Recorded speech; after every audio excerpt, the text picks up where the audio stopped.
Assalamualaikum dan salam Malaysia Madani. Bersama-sama saya Suarin Shah dalam Berita Pagi Sabah edisi Jumaat 10 Januari 2025. Luruan monsun kuat dijangka memasuki rantau negara bermula semalam berterusan sehingga 13 Januari ini. Pengarah Pejabat Meteorologi Malaysia Sabah Amir Zudi Hashim berkata, keadaan itu boleh menyebabkan hujan lebat berterusan serta berpotensi menyebabkan banjir khususnya di kawasan rendah dan sekitar sungai.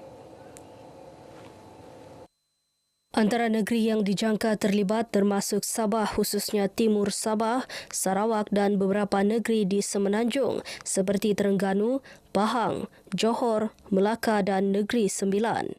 Bagaimanapun hasil analisis bagi kawasan Timur Sabah tidak menunjukkan maklumat konsisten mengenai hujan lebat berterusan dan kini masih dalam pemantauan. Amir Zudi berkata demikian ketika dihubungi RTM di Kota Kinabalu.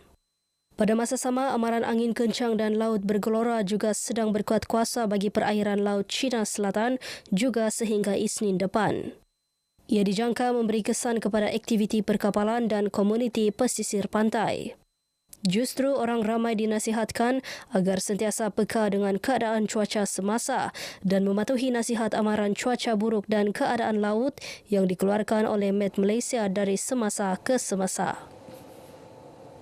Kepelbagaian budaya merupakan cerminan kepada keharmonian hidup di Sabah yang mempunyai lebih daripada 30 suku kaum. Situasi harmoni itu merupakan keunikan dan keistimewaan perpaduan negeri di bawah payung.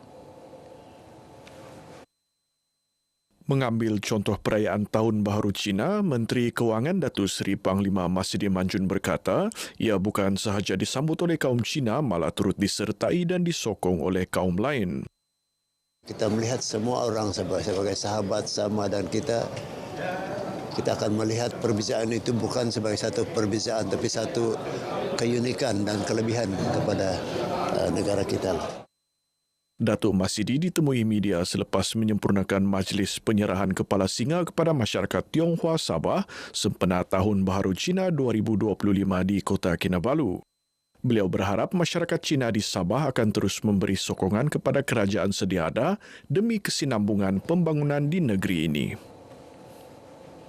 Kanak-kanak yang didedahkan kepada pelbagai program pembangunan jati diri dan motivasi seawal usia 4 hingga 6 tahun diyakini lebih berjaya dan cemerlang dalam pendidikan.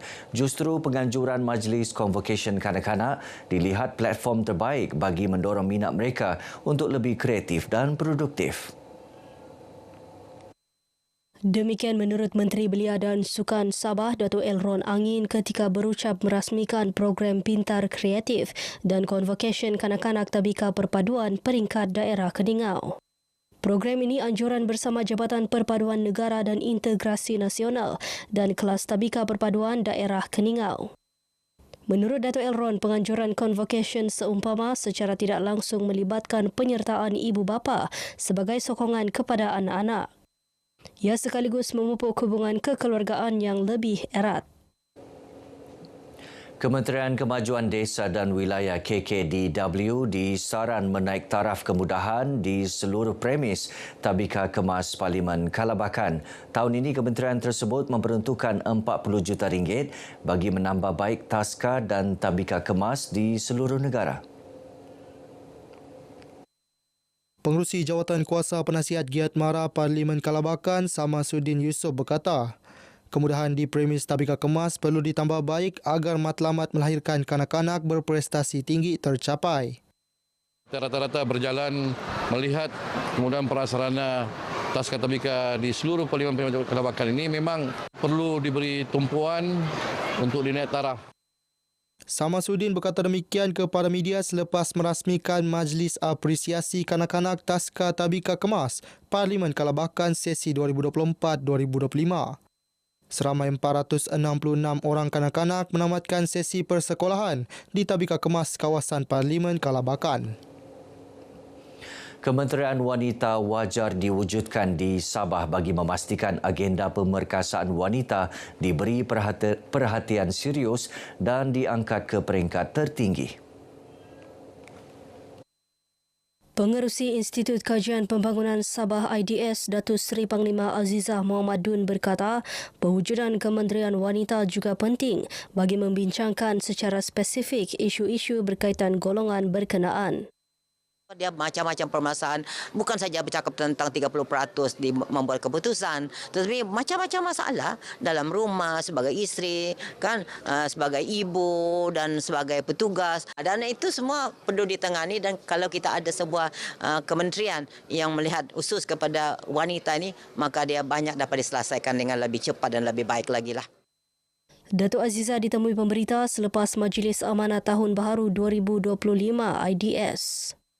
Terdahulu dalam ucapannya, beliau mahu IDS memberi fokus kepada kajian keusahawanan menyeluruh dan komprehensif ke arah memperkasa usahawan sedia ada, terutama di luar bandar.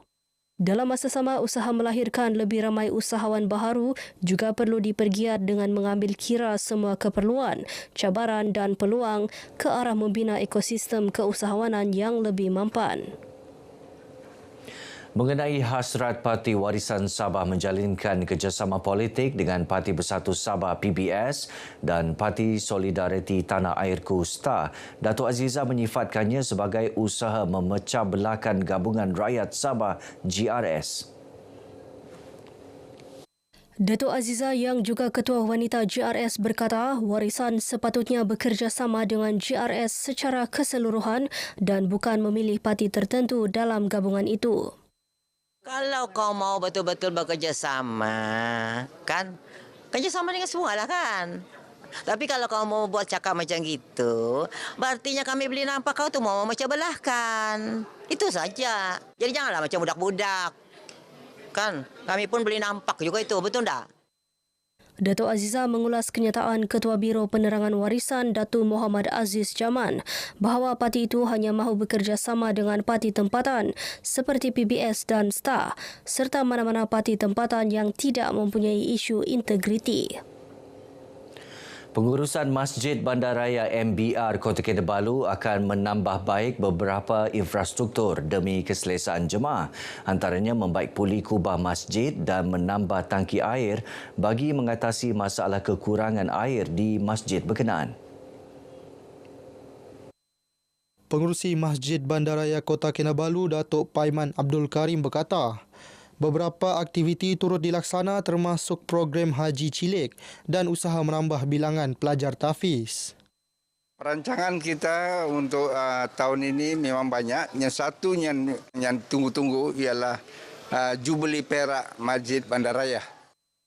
Datuk Paiman ditemui RTM di Ibu Negeri. MBR Kota Kinabalu akan menyambut Jubeli Perak April ini selepas sambutan Hari Raya Aidilfitri. Sambutan Jubeli Perak akan diraih selama 3 hari dan dijadual serentak dengan program Hari Raya Sekampung. Bola sepak Liga Super. Sabah FC mempunyai game plan cukup teliti bagi memastikan kesebelasan pemain utama mampu memberi saingan sengit menentang pasukan Johor Darul Takzim JDT Sabtu ini. Ketua Jurulatih Sabah FC Martin Stano dalam satu kenyataan menjelaskan persiapan pasukan Badak terjejas selepas 3 pemain utama tidak dapat beraksi dalam perlawanan menentang JDT di Stadium Sultan Ibrahim.